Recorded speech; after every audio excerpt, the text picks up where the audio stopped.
All right, thank you so much for watching this video. I'm going to try and keep this as brief and as short as possible.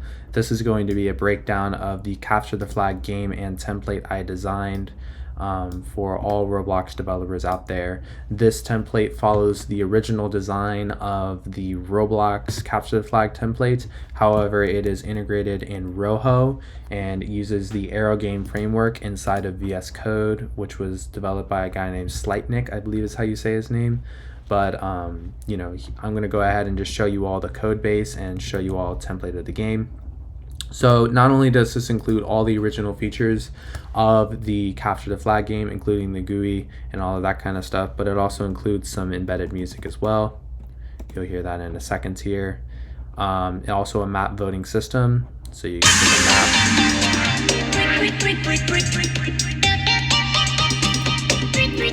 So as you can see, there's the game music, so you can put all of that stuff in sound service and it'll automatically play and load through. This weapon system is also included inside of this, where you have dagger and blaze sword. Each of these weapons has a special ability as well. For example, the dagger throws a projectile that damages its opponents. You also have this nice GUI here which shows your name and distinguishes your team.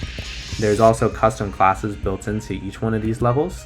So for example, you have the Fade class, and all you have to use is collection service to get these classes to run. You don't need to do any code or anything like that. I'll show how that's configured, as well as the kill block down here. Leader stats keeps track of your team and score as per normal. You also have the original GUI from the original Roblox template up there as well. And I'll go ahead and just grab and show you guys how the flags work. Come over here, if I don't die. But just take my word for it. It displays a notification here, essentially saying when you grab the flag, when a flag has been dropped and when a flag has been scored, and the scoring system works as well. I'll go ahead and just show one of those notifications so you can see it. It's very similar to the original as well. You also have health packs, which are a custom class that comes included with the template for you to use. And I'll show you guys how to configure that as well. But for example, I can pick up this flag, I can score it, but if I pass away, you'll see here the flag will return. And you'll get this notification. So just a nice little standard walkthrough of the template and how it looks. Let's go ahead and dive a little bit into the source code. So coming over here to VS Code, let's go ahead and start out on the server. So the server here is going to have core managers, service managers. These service managers, let me close all of these up top here. Close all. So save. Why is it? Okay, so right here, here's your display manager. This manages all the displays. For example, the map voting GUI displays what happens on start intermission, stop intermission. All the stuff is displayed here. And then also you'll see this thing here where I call different services using a method. This is something that I do. So instead of doing like require, you know, and then typing in a module, what I decided to do is to lazy load everything like this. So you essentially say self services and then its directory and then the service you're calling, and you wrap it in a method. Then you return that table here, and then you can assign it to a variable anytime here. So for example, this was the, what is this, the events. So if I find here, there's got to be, here we go. So here it loads that events and gets the events service. I did it this way because lazy loading modules has been shown to decrease like lag and stuff, because if you require a module, that module essentially has to sit and always be ready to be used, right? So whenever possible, I try and use lazy loading because it tends to optimize the game a little bit better. So you'll see that everywhere. For example, in the game manager service, you'll see I have like a ton of these requires up here at the top, which grab all the core services and essentially loads them. But moving right along here, I have an event service, which essentially manages all client and server communication. Here are all the events in the game for just an individual client, and then fire all client methods here as well. And essentially I have this here, and then this right here is going to communicate with the client over here in the event controller. And then the event controller maps the event being called and displays notifications based off that. So you have great client and server communication here, which is the whole framework behind this. Over here is the map manager, so clears the map, loads the map, saves the map, gets the selected map from voting, adds your votes here for the map, and yeah, pretty much very straightforward, nothing too crazy going on in here. Player manager is gonna handle everything about the player, so it's gonna load configs, loads events, does all this stuff, on player removing, on player adding, essentially does all of this kind of stuff. Loads your character, does intermission. Essentially anything dealing with the player is going to be in your player manager. Same thing with teams. Anything dealing with teams is going to be in your teams, right? So this shuffles the teams after a game, adds the team score. These naming conventions are pretty straightforward, all Pascal case as well. And that's something I try and do. As you can see, camel case for variables, Pascal case for methods is generally my rule of thumb. Right here, teams one, clear team score, all things teams is in the team service. And then this is a nice little module that Roblox has embedded in. It's called the time manager, where essentially this is what creates that little, user interface that when you click play here, it comes up with this little clock here and it ticks down. This is all managed here by the time manager. Give it a second. Here it is right here. And the intermission starts, as you can see. So that's all managed here, and it's pretty good. I like it.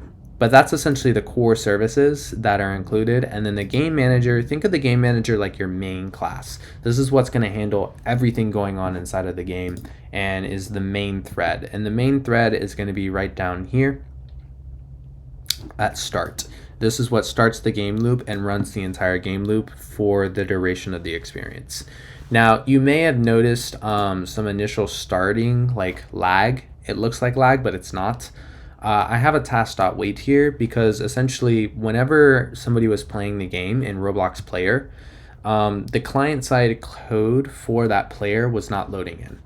So essentially you would click play and it would display the intermission, but the client display intermission controller, so I'll go here to the client code, we'll go here to the display controller, and you're supposed to do all of this when the intermission starts.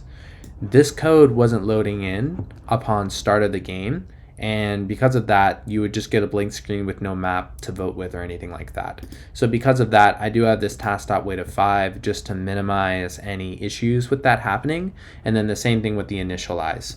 That allows all the back-end process of Roblox to happen before the game starts, right? And then this is never called again. Once the game is initialized and these events are declared, it never happens again because everything's now going to run in this while true do loop, which is going to go until the game essentially nobody's left on the server, right?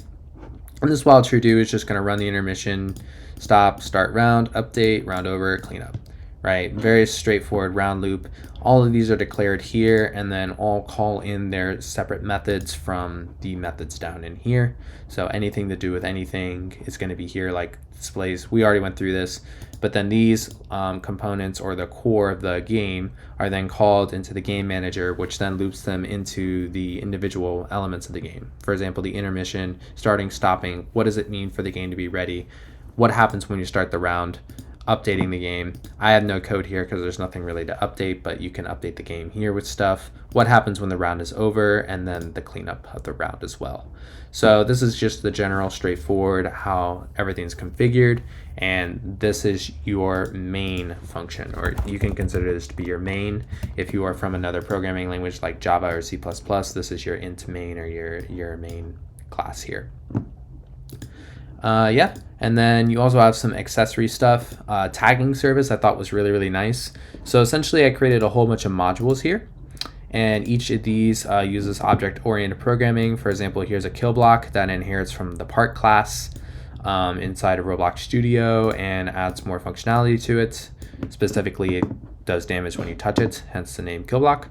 And it takes in the part instance that you are inheriting from, the humanoid object's name that you want to do damage to, the damage amount, and then the cooldown.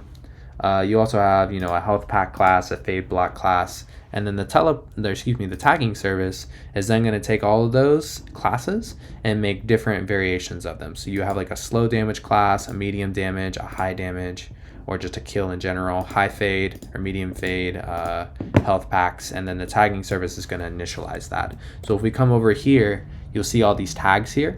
Essentially anything that's tagged here, the back end of the game here is going to get that tag. So this was a kill humanoid or kill block humanoid. So it's going to get that tag here, and then for each of those items tagged, it's going to run it through the damage block class and make all of those, that. But a nice little nifty thing I added here to add more object-oriented programming and to give builders a lot of flexibility, because now when you're building a map, all you have to do is tag something, right? You don't have to script in anything. You just come here and you just tag this as a fade block and it automatically works. So nice little nifty trick there for builders to run things really well. As you saw, there was some embedded movement in the game. Essentially, I'll play again so you can see. But there's a double jump and a backflip configured. The backflip also gets iframes as well. So I'll go ahead and show you, and we'll do fiery battles here. But you will have individual character movement. So the client is going to handle the animations here for that, and then also any debounce checking. So like cooldowns and all of that stuff is rendered on the client and is processed on the client, and then the server actually does the effects. So this just loads animations for both the backflip and the double jump. It's going to check, what keys pressed, cooldown, register the last thing, load the animation, and then send to the server. Same kind of process here. Cooldown, make sure that it's an action of a backflip, make sure we have the correct user input state. It's gonna then check for a weapon, make sure that it configures your walk speed correctly based on your weapon, register that you're doing a backflip, load the backflip, play, and then send it to the server.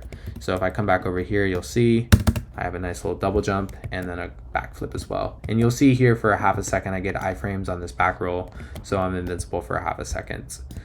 Each one of these weapons comes with their own unique special ability, as well as the ability to equip and unequip a weapon. This one makes you run faster, and then also they slash and do damage and look kind of cool. At least I think so.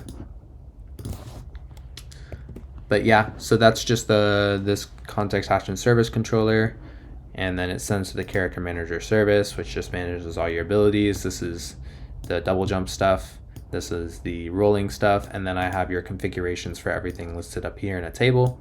So all your variables are stored in one place right at the top of the script. So it kind of keeps things nice and organized, as you can see up here. Went through tagging service abilities. So essentially each one of these swords again had an ability. That is all configured first on the weapon controller. This is mainly just if you want to use the inbuilt weapon system that I built. If you don't want to use that, then you don't need this. But essentially, here's your abilities function, and I used context action service down here to trigger that ability. So here's where it's binded, creates buttons for mobile. So this is cross-platform as well. So this will work for mobile and for console. As you can see, you have the button Y and the enumeration here. But this is similar to the use reducer hook in JavaScript, where essentially you're given an action and a payload, and it's going to render that in a function. So I'm essentially sending that an action and a payload, and then in the ability, which is right here, it's going to take that action and payload, and it's going to do things. Pretty straightforward. If you're from a web development standpoint, you'll know exactly what I'm talking about with use reducer and React. It's pretty much the same thing and same concept. But this is going to route to the ability controller, which is then going to take the ability name. It's also going to take the weapon configurations, which are all configured here. I'll talk about the weapon configurations in a second and how those work, but it's just going to take those and then route them to the server. The server is going to take them, and then this is what renders on the server. So like if you wanted to be invincible, this handles invincibility, makes you run fast, heals you, projectiles, all that good stuff. Garbage cleanup here for projectiles as well. But yeah, that's essentially this whole system and how that works. The weapon controller is also configured here. This is just for the inbuilt weapon system. I did a whole video breakdown on this in the RPG games template if you want to check that out. This is essentially the same weapon system where you slash, you have an activated slash triggered with context action service, as you can see here. And yeah, you're able to slash, and then when the weapon's activated, it's going to call to the server to make a hitbox. If that hitbox is touched, it's going to run all this code to make sure you're not hitting a teammate or hitting a box or whatever, and it's going to damage the correct person using the weapon config min and max. The way I also did configurations is I have all my game configs in this config file. I had the flag config here, does everything with the flag. I had the game config here, which is just the game settings like intermission time, caps to win, round time, do you return the flag, what happens if it's touched, blah, blah, blah, blah, all of that here.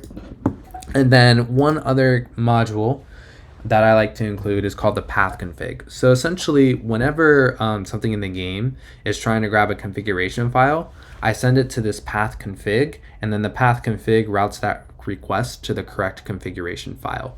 So essentially, if you're calling for the fire sword because the weapon service noticed that the object being swung was a fire sword, right? So it's going to say, hey, the fire sword is swinging.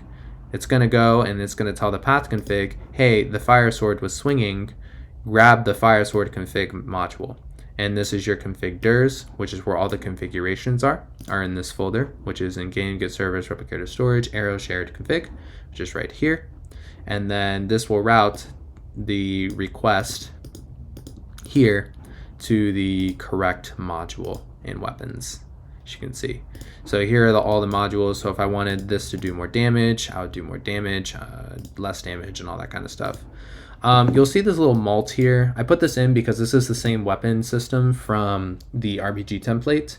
And the whole idea was, again, to add multiplayer functionality to that RPG template.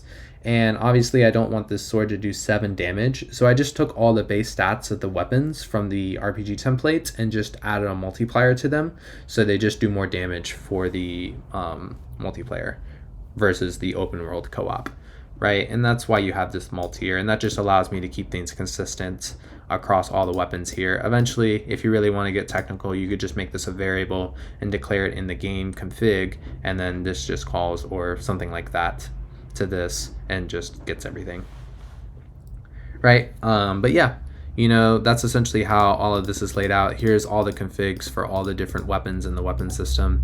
Here's your game config and your path config. And yeah, so to use this template without the weapon system, it's actually quite simple, and I try to make it as easy as possible. All you have to do, let's say I want to use an external weapon from the toolbox, I don't know, like sword. So I come here and I go, not plugins. So I want to use an external weapon, sword, right? So I want to use, I don't know, like this sword, right?